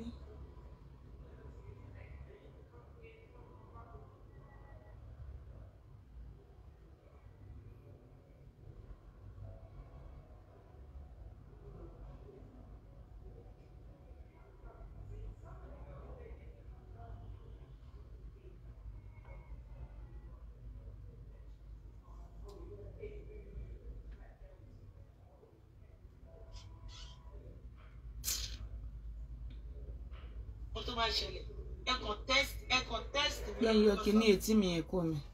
Etí mi yẹn ti fẹ́ bọ́. Ah! Etí mi. Ọlọ́run jẹ́ kí etí mi yà. Mama. Ó ṣé. Ọlọ́run ló sọ pé kó tẹ̀lé mi wálé ni. A jọ ṣiṣẹ́ ni. Ó ṣé ọkọ mi. Ọmọ Adé. Ó ti rí ọmọ mi gan bó ṣe wà yìí. Àbí? Are you tired? I know. Ọmọ mi ló ń bá mi kó pọ̀nmọ́. Àbí? Ọmọ mi ló ń bá mi kó pọ̀nmọ́. Ẹ mọ̀ nǹkan tí mo ṣe lénìí ni. Ìgbà tí wàhálà fẹ́ pa mí, mo ya mú pọ̀nmọ́. Tó ti yé, mo ya mú nylon ńlá báyìí. mi àdá síbẹ̀ mi ní ẹ máa kó ohun nìyẹn ẹ kò àti wàhálà yẹn ti pọ̀ jù èèmọ̀ bí máa yẹ ṣe mọ́ mo kàn mú pọ̀ mọ́ odindi báàgì kan ni mo kàn dá sínú báàgì ńlá kan nílẹ̀ ńlẹ̀ bí bàbá ẹ̀ mo kàn tẹ́ kinní yẹn ni mo kàn tẹ́lẹ̀ ni mo kàn dá pọ̀ mọ́ yẹn síbẹ̀ mi ní pọ̀ mọ́ nìyẹn 15 for 10 pound ẹ bá kọ́ wà tí ò wá Ọlọ́run ló ní pé kí n ṣe kinní yẹn orí ò bá ti yí báyìí orí ò bá ti yí ìgbà tí ò wá dúró ọmọ mi máa sọ pé are we gonna leave it like this mo ní jẹ́ ká tábà tí ń lọ lé wá ti jẹ́ pé ta fẹ́ máa lọ lé àwọn páàkì tí àwọn àfikún tó tí pọ̀ mọ́ yẹn àwọn àfilẹ̀ níbi tó wà yẹn ìgbà tá wá rí pé kí màmá yẹn tó dé ni o àwa ni pé okay a ní pẹ́ máa lọ lé láti 6 mo ṣe wà yìí tí bá mú ẹ̀bà kò ń ṣe ẹ̀bà tútù o ẹ̀bà ló lè ṣe bí mo ṣe wà yìí o tó bá ti rẹ̀ mí báyìí òkèlè ló máa ń ṣe fún mi àwa jókòó sílẹ̀ ńlẹ̀ àwa kò jẹ ó ti tán ẹ̀bà we have to eat ẹ̀bà ló lè ṣe bí mo ṣe wà àti nǹkan tó yọ̀ bóyá ọbẹ̀ ilá lásìkò ni o ṣùgbọ́n nǹkan tó ṣàlù ọ̀ṣà ẹ̀bà ló lè ṣe bí mo ṣe wà báyìí ó wá wá sórí social media lánàá ó wá rò bí a Lizzy tóun fẹ́ wá bú òun ló máa gba òun kalẹ̀ ó mọ̀ yí pé lọ́bẹ̀ẹ́ lọ́wọ́ nǹkan tí ó rí pé òkè tó ti ya wèrè fórí Facebook ni ó ti ya wèrè torí pé ó rí pé òun lọ sẹ́wọ̀n ó rí pé òun lọ sẹ́wọ̀n ó dẹ̀ lówó lọ́wọ́ ó rò bóyá èèyàn tó fẹ́ gbé ẹ lọ sí court ṣé kò yẹ ẹ ní evidence bíi ti Maureen ẹ ní evidence bíi ti Maureen ẹ ní evidence tẹ́ bá fẹ́ ṣe bloggers ẹ dẹ̀ fẹ́ ní evidence ẹ fẹ́ ṣe bloggers ẹ fẹ́ ní evidence ẹ fẹ́ bà tèèyàn jẹ́ you have to bring evidence ẹ mọ̀ nǹkan mélòó tẹ́ ti sọ lórí Facebook nípa Lizzy ẹ̀yin kọ́ lẹ sọ pé Lizzy gbé cocaine ìwọ náà tún sọ bẹ́ẹ̀ lánàá Kwame ó máa rí mi ní Germany tí wàá gba letter court èmi ló máa rí ní Germany wàá rí mi ní Germany máa wá ṣe representative ṣé kò yé ìyá ẹ wàá gba letter court ó pọ̀ ní lọ sí court gbàgbé òṣì ìwọ náà númẹ̀lú wọ́n máa gbé wọ padà lọ sí Èkó ni tí wàá máa lọ live in Nigeria wàá máa lọ gbé ní Nigeria ni next time tó bá rà àwọn èèyàn tó ń búyàn ó ní bá wọn bú wọn ó ní bá wọn bú ẹ ní evidence ibi tí Lizzy ti pààyàn ẹ ní evidence ibi tí Lizzy ti gbé cocaine ẹ ní evidence pé Lizzy pààyàn ṣe ní evidence ẹ ní nítorí ẹ ní Òkété ṣe ya wèrè ó rí pé tó bá gbóhùn Lizzy ni ó máa ń ya wèrè ni because ó mọ̀ pé òun lọ ẹ̀wọ̀n ọmọdé méjì sì tó kété máa san ọmọ àti ṣọ́ọ̀bù ẹ̀ pa ni iṣẹ́ cleaner yẹn a tún wá ṣẹkúnṣẹ́ ibi bẹ́ẹ̀ la máa rà tá máa rẹ́rìn tó máa gbé gbogbo ẹ̀ jáde nínú pépà tí Punch á gbé tẹ́lẹ̀ á gbé tí ọ̀hún á gbé ibi bẹ́ẹ̀ la máa wà ẹ̀ tí rí nǹkan kan àti 2x2 ẹ mọ nǹkan tí ẹ fi ń ṣeré ni ẹ mọ many millions táwọn Òkété máa san wọn ò ní evidence gbogbo ọ̀rọ̀ tó wá sọ lórí social media wọ́n wà ní wọ́n jáde láti wá sọ ni wọn ò ní evidence sí gbogbo ọ̀rọ̀ tí wọ́n sọ wọn ò ní nǹkan kan láti lè fi back ẹ̀ up pé tòótọ́ nígbà tí Lizzy tó lọ sí ibi tí wọ́n hajj nígbà tí Lizzy lọ sí hajj pé wọ́n mú pó gbé drug wọn ò ní evidence ẹ̀ wọn ò ní kò sí evidence ẹ̀ lórí social media kò sí evidence ẹ̀ lórí Google kò sí anywhere wọn kò dẹ̀ ṣojú wọn níbi tí Lizzy ti pààyàn kò wọ́n ní evidence ẹ̀ ẹ̀yin tẹ́ mọ̀ kéèsì tẹ́ fi ń ṣeré ẹ mọ̀ owó kéèsì tó wà lọ́wọ́ yín kéèsì tó pé gbogbo ìdílé yín owó yín máa run síbẹ̀ gbogbo ìdílé yín ṣé rò bóyá àwọn tá a máa jọ ń ṣe sága ẹ ti rò bí Àbíkẹ́ lẹ̀ ń bú Àbíkẹ́ is a common person tẹ́ máa bú tẹ́ máa lọ tẹ́ máa go scot free àbí mo tún repeat ara mi Àbíkẹ́ is a common person ìyẹn ò lè rówó gbéyàn lọ sí court mo lọ ti fẹ́ ṣàgbákò ẹ̀ òun ni common person tájọ bá búra wa tó máa bú ẹ padà àwọn yẹn common person wọn wà relevant ó ní bú ẹni tó wà relevant ó ní owó tó lè fi bà tiẹ̀ jẹ́ àwọn lè ní owó ni àgbàná tó bá wọnú owó wọn máa jáde padà pé kò sáyè ń bí á jáde padà pé kò sáyè ń bí irú yín kọ́ ló máa sọ pé ẹ fẹ́ báyàn kan gbọ́n owó ẹ̀ dànù ẹ má padà di tálákà lórí social media ẹ má wá tọrọ jẹ lórí Facebook yìí pé ẹ ràn wá lọ́wọ́ o a fẹ́ ṣe case ẹ lọ bèèrè lọ́wọ́ Maureen pé bó ṣe case ẹ̀ ṣé kò sanwó lọ́yà ó sanwó lọ́yà bó ṣe máa ń gbé lọ sí ilé ẹjọ́ tó ẹ wò bí ẹ̀yin lẹ máa lọ represent ara yín ni lórí irọ́ ẹ wò bí àwọn kéèsì tẹ máa lọ represent ara wọn lọ ń ṣe fún yín ẹ gbẹ́yẹ tí ẹ sọ́bọ̀dì sọ pé òun máa ń ná just one day tó máa gbé lọ́yà lọ ẹ gbẹ́yẹ tó sọ pé òun máa ń ná ẹ gbẹ́yẹ tó sọ pé òun máa ń ná ẹ gbọ́ ẹ wá wò bí i one day lẹ máa lọ síbẹ̀ ẹ wá wò bí ẹ máa lọ sí kí ló wúgbẹ̀ ẹ máa lọ sí court just for one day ẹ máa gbé padà ẹ ṣáà wọ́n ti sọ pé ká bọ́ síta Lizzy àgbẹ̀bẹ̀ ẹ̀bẹ̀ tó bá jẹ́ pé torí pé Lizzy máa gbẹ́bẹ̀ la ṣe wà lórí Facebook yìí la ṣe ń ṣe kéèsì kò nídìí ká ṣe kò nídìí tó bá jẹ́ pé torí pé kẹ́ wá ṣe apology òun ni títorí ẹ̀ ní Lizzy ṣe ń gbé yín lọ sí court ẹ ní láti lọ court ẹ ní láti lọ sí court torí apology is not accepted it's not accepted inú UK lẹ́yìn wà wọ́n mọ bó ṣe máa yọ lára yín ẹ̀ ń ṣiṣẹ́ ìwọ òkété àti ọlágbàgbègbò ajàgbèjò wàláì kó jẹ́ pé benefit ni gbogbo yín lọ gbà gbogbo nǹkan tẹ́ bá ní níní gbogbo property yín pátápátá ló máa seize ẹ tí rí nǹkan kan ẹ sì rí tẹ́ máa fi san gbogbo owó damages yẹn pé ẹ máa sọ pé ẹ sọ pé ẹ tí rí nǹkan kan o you have not seen nothing you have not seen nothing everywhere èèyàn wíwú Lizzy yẹn ẹ wá wò bóyá èèyàn tó jẹ́ pé ìwé èèyàn bíi Lizzy yẹn ẹ wá wò bóyá ẹ fẹ́ lọ scot-free ẹ nílé lọ scot-free nílé ayé yín tí Fọlá elébi torí elébi ni Fọlá tí Fọlá elébi bá tún gbéṣẹ́ wá fún yín ẹ máa sá fọ́fọ́tì ẹ máa sọ fún pé ẹ fẹ́ wàhálà ẹ ṣe kí ni ẹ sọ fún pé ẹ fẹ́ wàhálà torí elébi ni Fọlá poverty thinking nínú gbèsè ayé Fọlá yes tí ò bá ń ṣe àwa táwọn lọ́wọ́ lórí social media kò lè rí lé gbé àwa láwọn lọ́wọ́ lórí social media kò bá má rí lé gbé at least 1p mi wà nínú owó tí ẹ ló fi gbalé ó sì ju 1p sínú àkáǹtì fún àbí bó sì ju fún nínú àkáǹtì ẹ̀ tẹ́ fi ń gbowó fún lórí Facebook yìí ẹ̀yin aláyé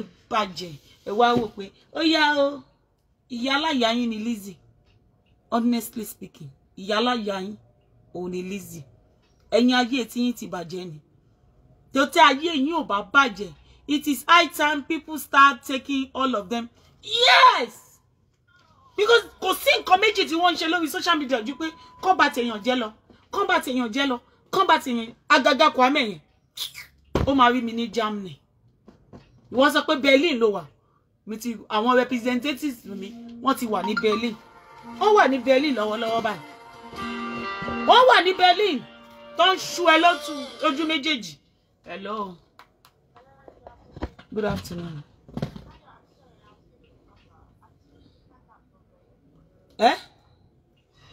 7:15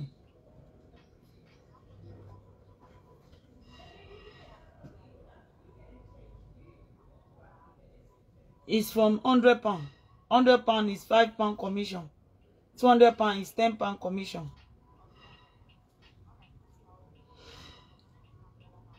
All right, you come to my WhatsApp anytime you are ready. You're welcome. Bye. Very nuisance. I want so when my bullies ìwọ tó máa jáde tó máa sunkún. Ó máa kékú ni. Kí Lizzy máa sọ máa forúkọ Lizzy gbé ẹ lọ sí court. Ọlọ́run. Mo ready láti san owó translator tó sọ yẹn. Mo ready láti san. Mo ready láti san fún ẹ. Mo ready láti san. Ìwọ mo fẹ́ jẹ́ kó ṣẹ̀sí kó gbé e padà sí Èkó. Pé mo ti ẹ̀ mọ̀ yìí pé wọ́n ti fún ẹ ní ìwé ìrìnsẹ̀ nílùú tó wà yẹn. Pé mo mọ̀ yìí pé ìwé tí o gbé dání ìwé oníwèé ni orúkọ ní orúkọ lẹ fi ń jẹ abálájọ tó fi sọ yí pé ìjọba Germany wọ́n máa ń fún ẹ léèyàn pé kó wá help ẹ tó bá mọ̀ pé ìwà tó kú ẹ ń gbé ṣó máa fún ẹ léèyàn kó wá help ẹ wọ́n ní fún ẹ léèyàn pé kó wá help ẹ náà so possible kémi àtọkọ mi máa gbé nsìn kí ìjọba United Kingdom wá sọ pé ó yá o ẹ wá lọ sílé mi o ẹ wá wọn anamáyẹwà lọ́wọ́ ó possible kí ìwà tọkọ ẹ máa gbé kó máa send èèyàn pé tó máa help ẹ pé ìwà tọkọ ẹ jọ gbé ni títorí ẹ ni bọ̀bọ́ yẹn ṣe máa ń wá lóru wèrè máa sọ pé ó ti ń lọ síbi iṣẹ́ ni wèrè máa sọ pé ó ṣẹ̀ṣẹ̀ dé láti ibi iṣẹ́ ni nítorí ẹ ló ṣe ń wá lóru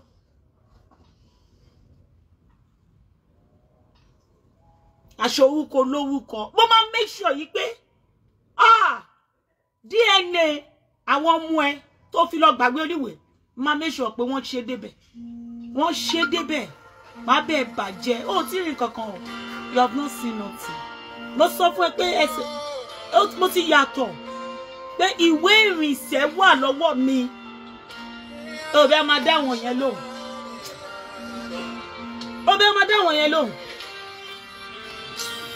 àwọn wèrè ó bẹ́ẹ̀ máa dá wọn wèrè ẹ ló mà tẹwà hello.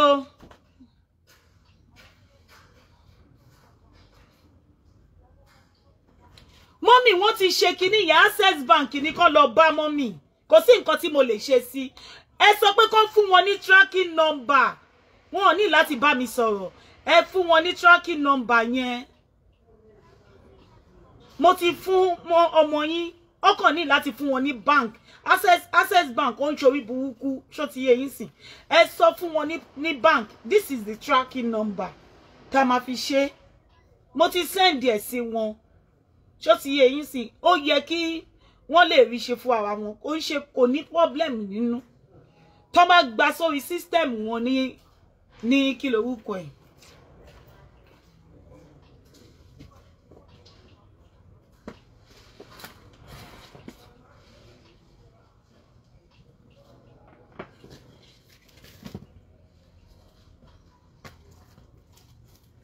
Hello mommy. Bẹ́ẹ̀ni. Ṣé wọ okay. Kí ni ẹ? Kí ni go ti ready? Ṣé fẹ́ wá gbé ni? Ṣé fẹ́ wá gbé? Ẹ má bọ̀ mo ti ready. Mi mọ̀ ẹ má bínú ẹ send the cab, ẹ send the cab. Ẹ send ẹ mommy. Ẹ jẹ́ n sáré wo order yín kí sáré ṣẹlẹ̀. Because how many minutes? Ẹ jẹ́ kí how many minutes? Mama, leave me alone. I'm not talking to you.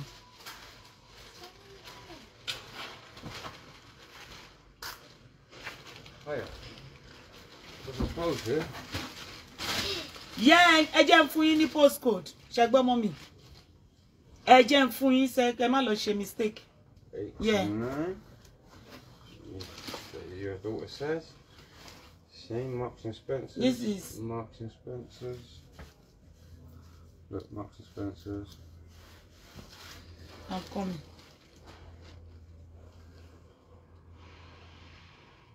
Nutmeg. There's a few bits. I'm busy, I'm coming. Okay. Sorry.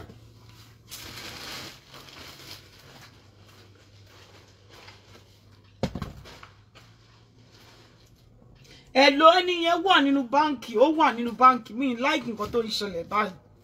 Ẹni yẹn wà nínú báǹkì. Tí ó ti yé yín sà. Kí ló ṣẹlẹ̀ gangan ẹ sọ fún mi.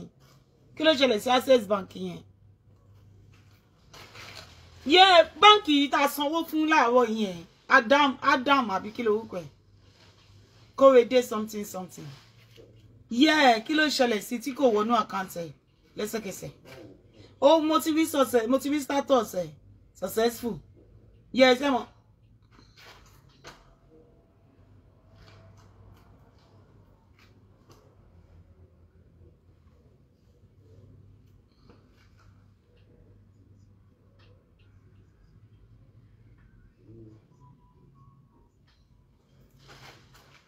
So kí ló máa ṣe ń sìn? No, wọ́n fẹ́ sanwó hospital ni. Báwo lè ṣe ń sọ pé kán hold on. Nigeria won't hold on now. Nàìjíríà kì í hold on. Wọ́n máa pè yàn pa ni. Kí ni wọ́n máa ṣe ẹni sùúrù? Tracking number yẹn sì kí la máa fi ṣe? Kóòdù tẹ fún mi yẹn.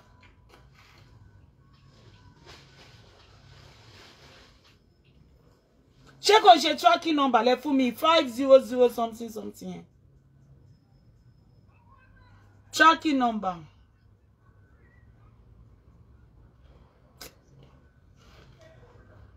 So any sùúrù ṣé mọ̀ pé tí bá ta bá sanwó ó ní tracking number ẹ jẹ́ n fi tracking number yẹn. Ó ní tracking number tó máa ń wà nínú owó yẹn. Òun ni òun dà. Yeah.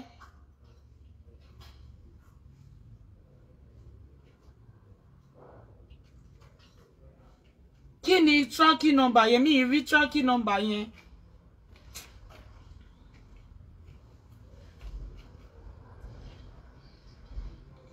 Account number kọ́ ni mò ń sọ. Ṣé àwọn kẹ́tẹ́ bá sanwó?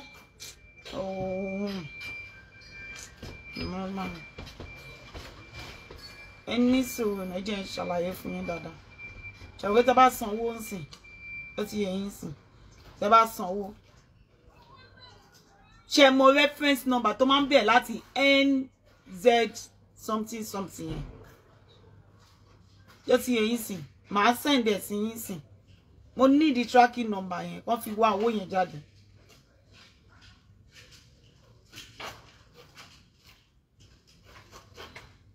Alright. Hey! Kí ni ti dé o? Daddy? They've shut North End Road. It's awful out there. It's so... It's chock-a-block. Wow. Everywhere. Everywhere. They've shut North End Road. There's another hole in the road. This road, yeah. Yeah, North End Road, the big road. You know, the yeah, main the road. big one. Yeah. Horrendous. Wow. What are they going to do? Maybe by tomorrow it should be done. No, I think they'll be done by today. That would be great. Traffic's awful on Manor Road everywhere. Yeah. Terrible. No, let's take it like that. Yeah. Thank you so much.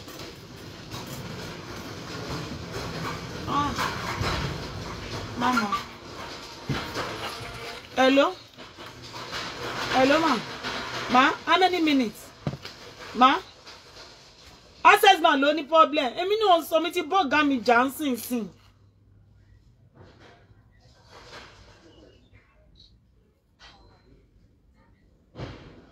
Because kíní yìí ṣé mọ̀ pé tán máa sanwó fún yín ṣé mọ̀ pé tẹ́ bá wọnú àkáǹtì yín tẹ́ bá sanwó fún yàn ṣé mọ̀ pé tẹ́ bá wo receipt ẹ máa rí reference transaction reference yẹn lọ máa fún bank òun ni tracking number tí mi sọ yẹn mi mọ̀ bí máa ṣe sọ ni. Thank you darling, thank you. Reference yẹn ló yẹ kán fún bank.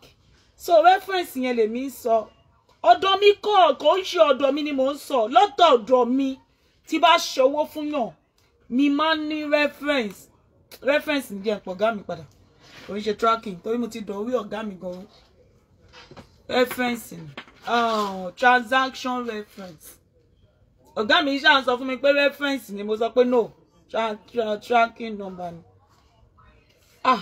ẹni yẹn fẹ́ bímọ ni ẹni yẹn fẹ́ gbowó ẹ̀ ni mi láìkì kí wọ́n máa wà lọ hospital kó máa rajà kó máa ṣòwò kó máa jẹ́ kí wọ́n máa ṣe wàhálà ni.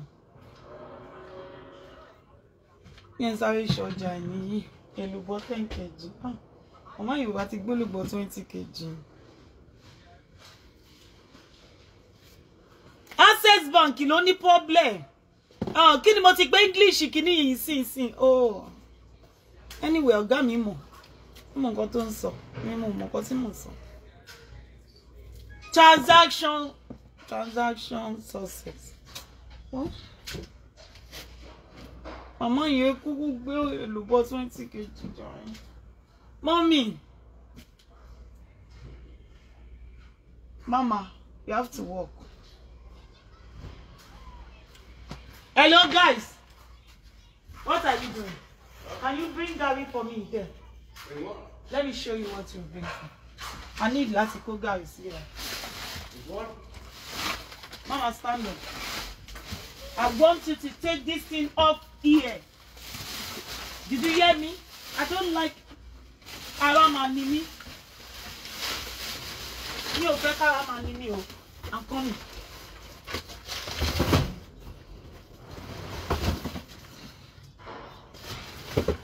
Push it.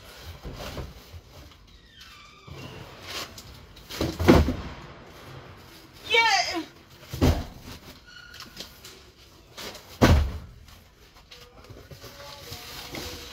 Are you tracking?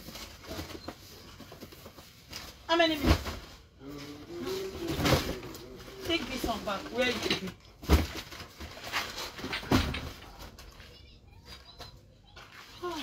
Well, see what you are going to bring comfort.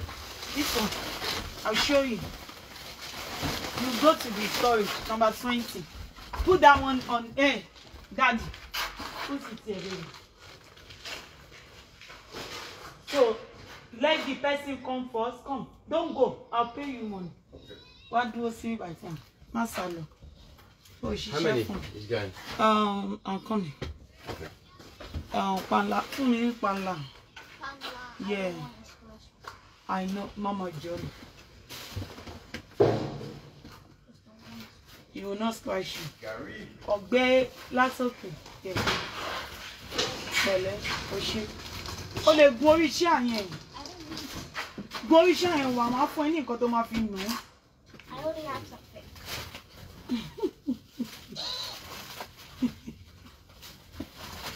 Mama. O ṣé ọkọ mi. Ó yá. Strong girl, eh? Yeah.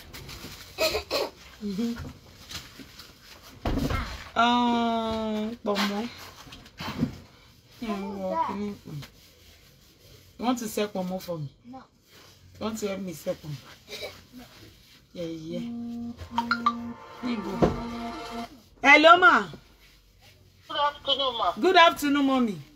Yeah, I just saw this in Facebook. Are you in Manchester? No, Manchester, okay. London, you. I'm in London. Kilewi, ma. Eh? What did you say, mommy? Yeah. His transfer we do.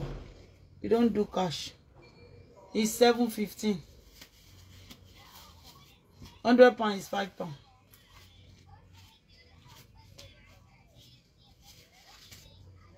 How much you want to do? Yeah, you come to WhatsApp. We do from £100 upward. We don't do lesser. We don't do anything less. Anything £100 and above. Oh.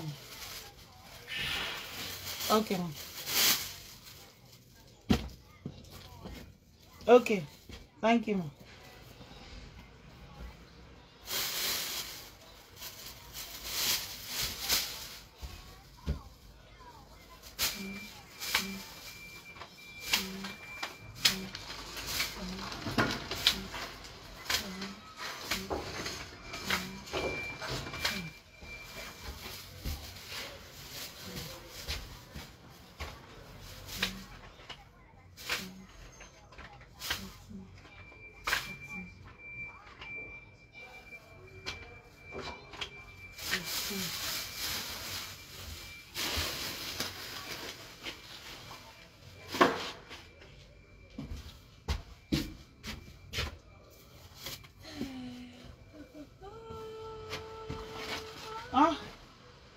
Any problem? Mama, put this one where it should be. Joe. No. What time are you gonna be here tomorrow? Baby. Me tomorrow? Yeah. What, you want me here tomorrow? Yeah. Yeah, whenever. So that you can pick this thing. What time? In the morning? Yeah, you want me here in the morning, I'll be in the morning. I'm here every morning, 9 o'clock. Yes. I'm here at 9 o'clock every morning. Ah. Every morning I'm here at 9 o'clock. Yeah. And I leave for Friday.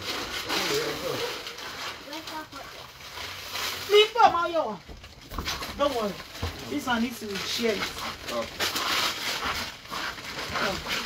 Thank you, baby.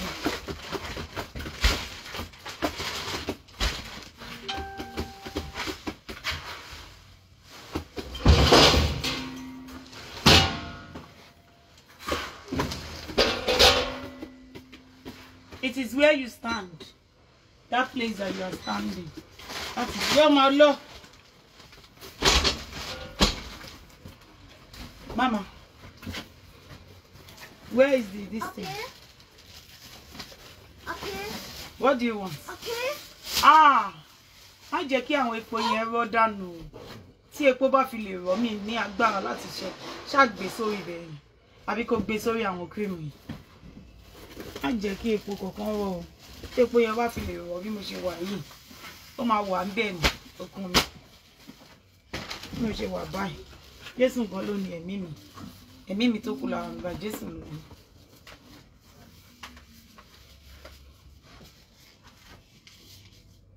Ẹ̀mí tó kù lára mi bá mo fẹ́ fi jà ni.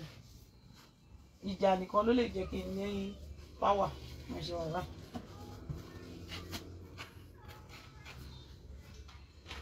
Yeah, fún mi ní scissors. How many minutes ní kíní ẹ wà tó bá track ẹ tí màá yẹn bá lọ? How many minutes? Kò ṣe minutes síta.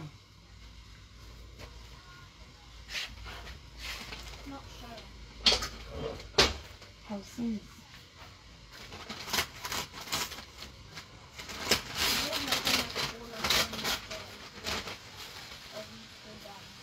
Kí ló rí?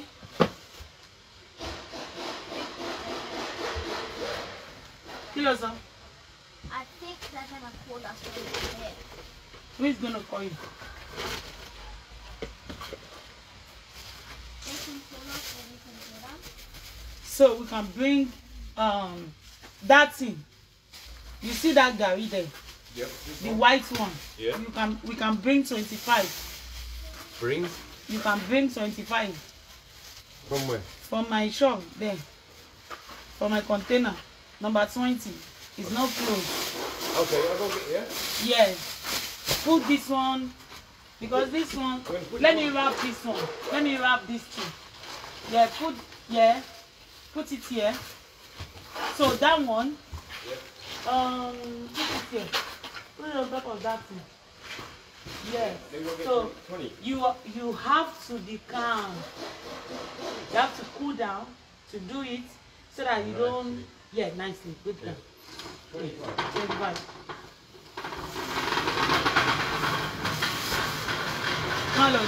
Number 20. Go to number 20. It's open.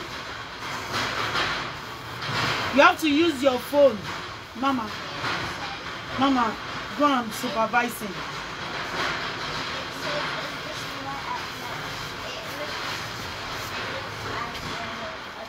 You know that this one I've never worked for us before.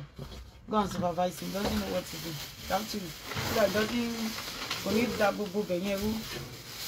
Oh yeah. So that could not kick a win a love there. Oh yeah. Come on, guy, my love there. Malo ma ju bí wo. Eléyìí ò ṣiṣẹ́ pẹ̀lú wa rí. Mayowa can show you. Mayowa show him how to do it.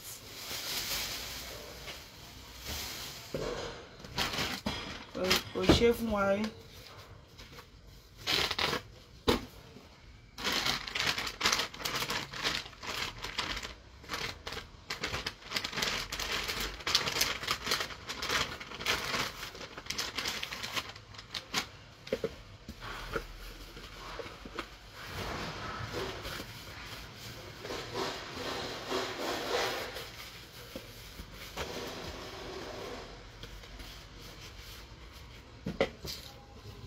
That's your breakfast.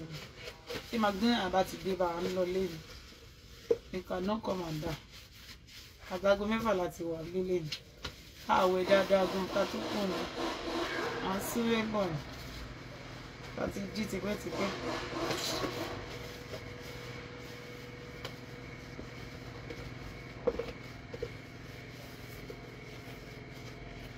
Ìlọ síbẹ̀. Èyí dẹ̀ ni màá fi sìn. Ọmọ nìkan máa fi sí ọbẹ̀ yẹn mi tí gé wò Go on, just listen.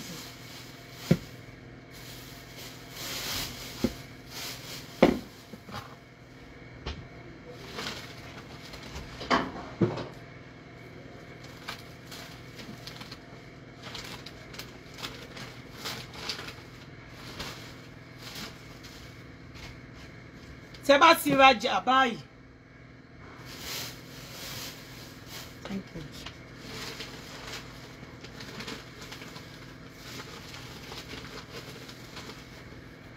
Yeah.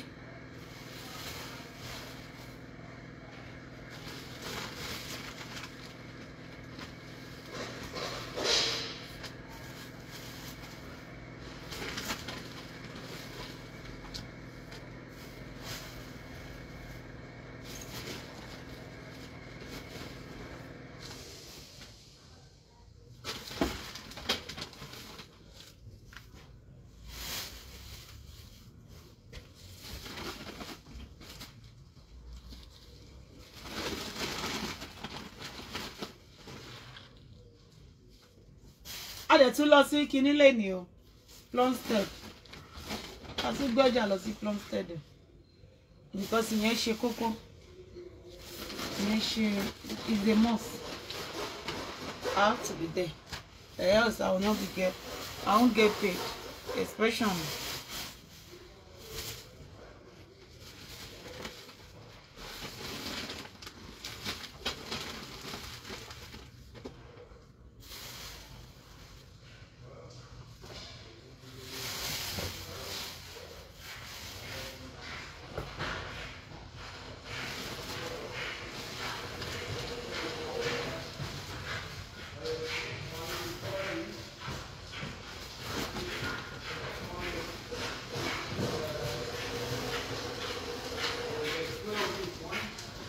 How many is that? 12. And the next one, 13. Yeah, the next clip will be 13.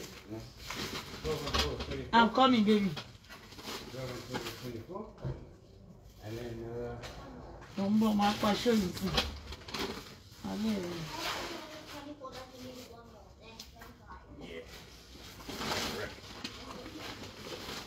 Because you have to take this one out first. You want to do it? Yeah. You have to take the one down there first. But you have to be careful. Because what is this? Because that newer. Yeah, we put the new one up. Yeah, you need to rotate Yeah. this. Yeah, you can open the door.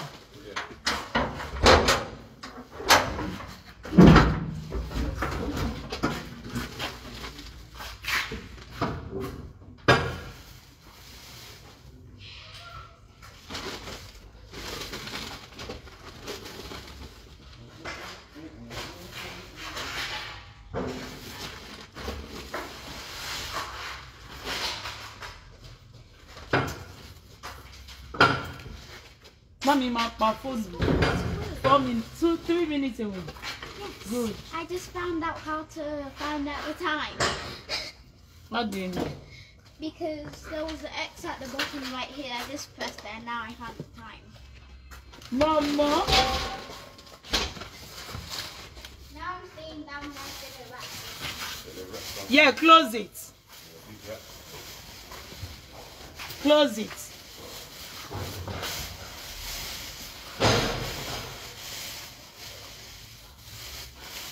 Should we take those one out? No, don't put it there. No. Should we take this one out? Yeah. Oh yeah, come. You have to manage. This one. Mimbon. Yeah, I'm sure you know.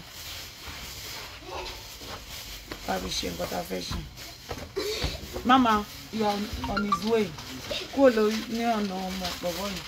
That one is Olubo. It's this one with you. Okay. Yeah. Be careful. Be careful. You must not come to this one. Then that one. Push it back. Yeah, no. No. If I put it more this side. No. Yeah. It's okay. You have to take this one. You can? Yeah. Put them down. Put them on the chair. All this one. Yeah, be careful. Wait, you. Remember. Yeah, take them out. Yeah. Put them on top of each other. Yes. Oh yeah. Let's take them. Me, see, I'll see you later.